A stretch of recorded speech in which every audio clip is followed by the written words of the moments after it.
a part of life. Original Barman along with the 2 pan wicked youths of rap.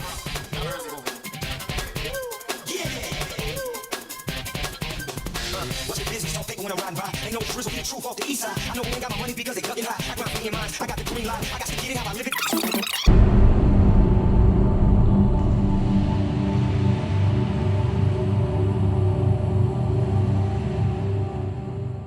With the monotheism of the Bible and with the paganism of the Bible. All right, the paganism that is talked about in the Bible is not Plato's paganism. The Bible doesn't scarcely talks about anything of that nature. It avoids the subject entirely because that's not the pagans that the Israelites were dealing with. They were not dealing with Aristotle. They were not dealing with Plato. So when you have Aristotle, Plato, and beginning with Pythagoras, you have the idea that the universe is a codice, a symphony of numerics. So there is some kind of a great creator, and Pythagoras says in his work that God is always doing arithmetic or mathematics. He's always doing mathematics. Algebra is the sacred language of the universe. If you could take the DNA of the cosmos, it would be geometrical shapes. It would be mathematics. That is what Pythagoras says. Guess what? The Bible is completely absent of anything like that. Go read Genesis. You're not going to find mathematical computations there.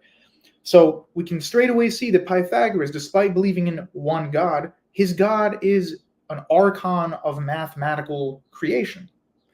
The God of the Bible is the personable, opinionated, sometimes aggressive, jealous God who created everything out of nothing, who does not explain everything he does, who does not cater to human logic, but to his own logic, who is not bound by a morality that's around him, but he binds his morality to what is around him.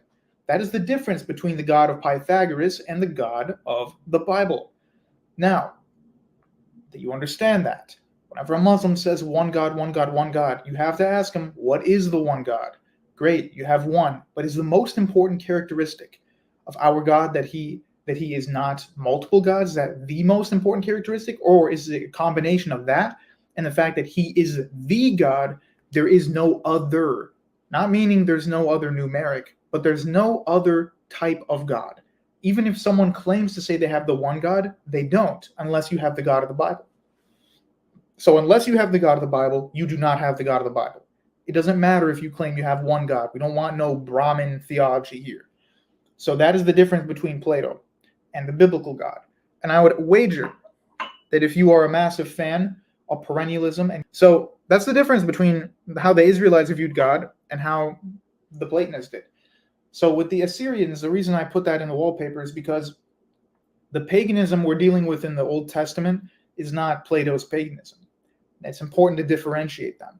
So when God is critiquing the paganism of the neighbors of Israel, he's not really critiquing Platonism. When God critiques Platonism or ideas akin to Platonism, it's very, very subtle. So God will say in Deuteronomy 29:29 and in 2 Corinthians that God says in Deuteronomy 29:29, the secret things belong to the Lord. Secret doesn't mean incomprehensible. It just means God's not going to tell us the answer. He doesn't want us to have the answer. That's what it means. Then in 2 Corinthians, you have another issue that's very similar, which is essentially, I'm going to sit now. You cannot go to wisdom beyond Christ. So there's Christian wisdom. There's the wisdom of Christ in the New Testament. You don't go beyond that. We do not extrapolate into what does not exist.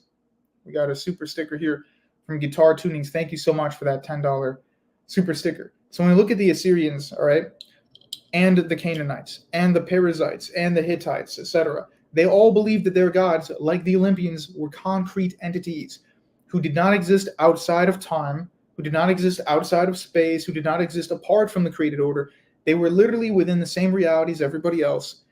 They were just better. They were just gods. They just lived on the mountain. They lived on the cloud. That is what the god was.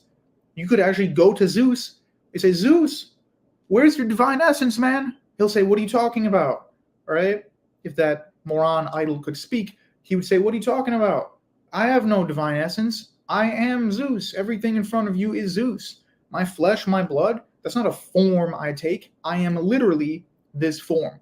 There is just my body. That's it. This is the whole God. There is no essence. There's no other person. There's no transcendence. There's nothing. There's just a dude on a mountain. That is Zeus. That is how the Greeks in the Olympian Grecian period thought of their gods. That is how all of the neighbors of Israel thought of their gods. The Canaanite god, he lives over on that mountain over there, right? The Ugaritic god of northwestern Syria, yeah, he's on that hill. Well, how do we worship him? We have to go to his hill because he can't hear us everywhere. We have to go to his hill. That's where he's geographically constrained and located. All right. The Assyrians are actually some of the most intelligent pagans of that paradigm. So the real paradigm here is not paganism versus monotheism. That doesn't mean anything. There's many different paganisms. There's many different monotheisms. And you can be a pagan monotheist.